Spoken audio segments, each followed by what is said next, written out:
शिरको बाटो शिखर भिरको बाटो खोली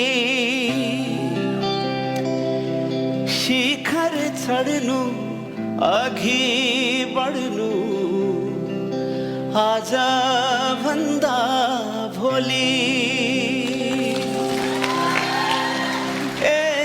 बतास मेरो यो ढुकढुकीलाई दे न दे साहस। आफूले न बधाई भन्यो तर आश अझै पनि मरेको छैन। कोचहरूसँग विशेष अधिकार छ, स्टिलको विशेष गरी यहाँको कोचसँग अधिकार छ सेभ गर्ने।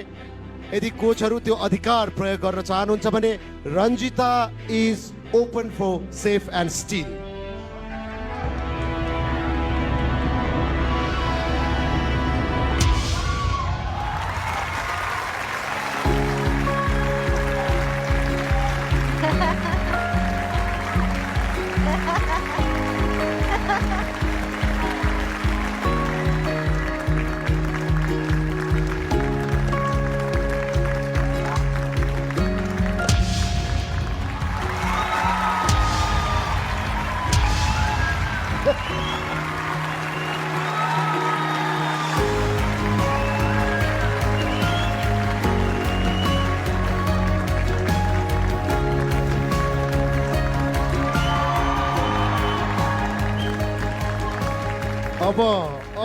अब रन्जिता केही बुझेको या अगाडि आएर हेरौँ केही बुझेको या।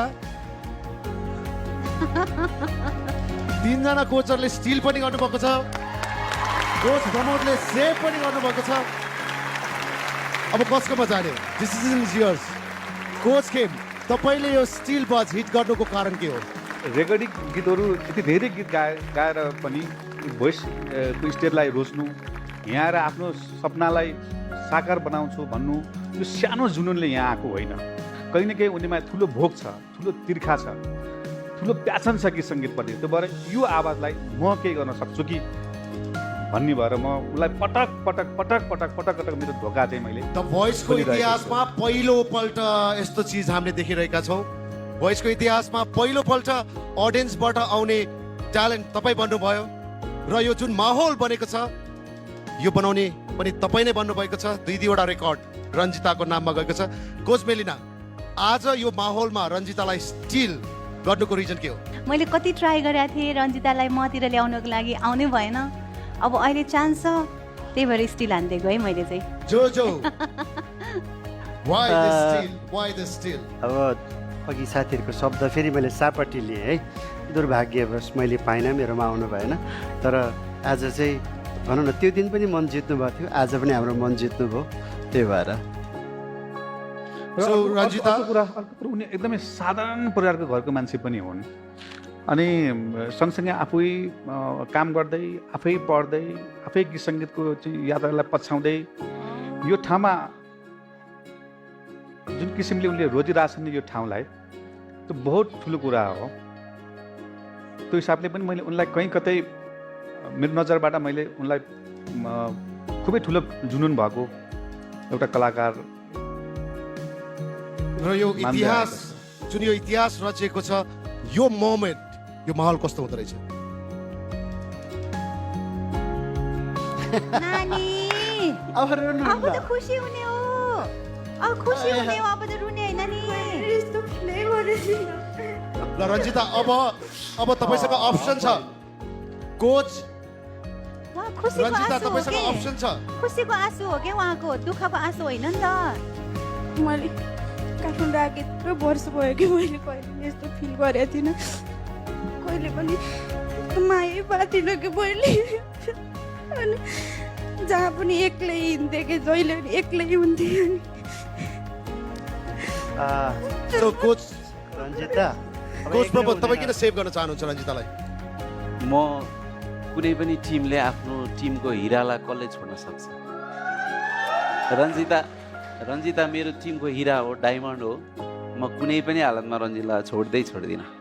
I want you Ranjita. रन्जितासँग अप्सन छ अब स्टिल तीनैजना कोचले हिट गर्नुभएको छ। तपाईँ टिम मेलिना पनि जान सक्नुहुन्छ, टिम खेममा पनि जान सक्नुहुन्छ, टिम राजुमा पनि जान सक्नुहुन्छ, या आफ्नै टिम प्रमोदलाई कन्टिन्यू गर्न चाहनुहुन्छ। त्यो निर्णय लिने अधिकार मात्र तपाईँसँग छ। अब शिरको बाटो शिखर भिरको बाटो खोली शिखर चढ्नु अघि बढ्नु आज भन्दा भोलि ए बतास मेरो यो ढुकीलाई दे न दे साहस ए बतास मेरो यो ढुकीलाई दे न दे साहस। रञ्जिता अब डिसिजन गाह्रो भएको छ। कस्तो बाँसुरीले झन् इमोसनल बनायो रञ्जितालाई। अब रुनु पुग्यो, अब पुग्यो, अब पुग्यो। यति माया धित मरेर चाहिँ रुन मन लाउँदो रहेछ कि इभन एक्लै हुँदा नि रुन्न कि म। भनेपछि यति धेरै अडियन्स चाहिने रहेछ रुन्नको लागि। अनि कस्तो स्ट्रङ छु म भन्दै हिँड्थेँ नि त। अनि आज त सबै सक्यो भन्ने भएको थियो नि त एकछिन त। अनि फेरि तर वास्तव चाहिँ लक्की नाम राखेको आज झन् साबित भएको छ। 3वटा स्टिल, एउटा सेभ। महालक्की इतिहास रच्नु भएको छ भोइसमा। सो अब डिसिजनतिर लागौँ ल।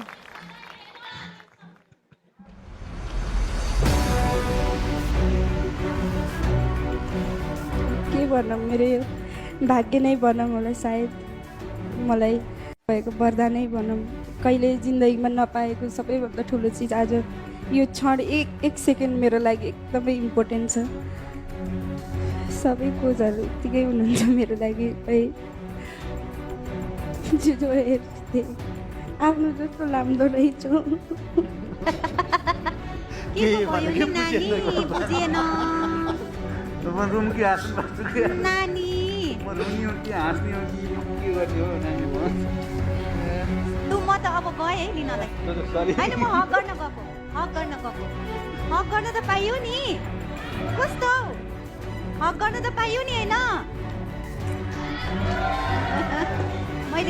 मैले ब्लाइन्ड अडिसनमा पनि हक गरेको थिएँ उहाँलाई। त्यतिखेर पनि आउनु भएको थिएन मेरोमा होइन। केही छैन, रुनु हुँदैन है। दुनियाँलाई आँसु देखाउनु हुँदैन, स्माइल मात्र देखाउनु। सो रञ्जिता अब चाहिँ डिसिजन तर्फ लाग्नु है हामी। आउनु। सक्न लाग्छ।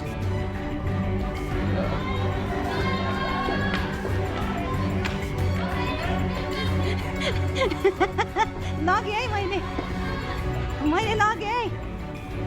ल डिसिजन भन्दिनँ त्यहीँबाट। यहाँ बसेर भनौँ न। होइन बिचमै भन, बिचमै बस्छ बिचरा। सबै मेरो लागि उत्तिकै हुनुहुन्छ। घरमै जान चाहे म चाहिँ।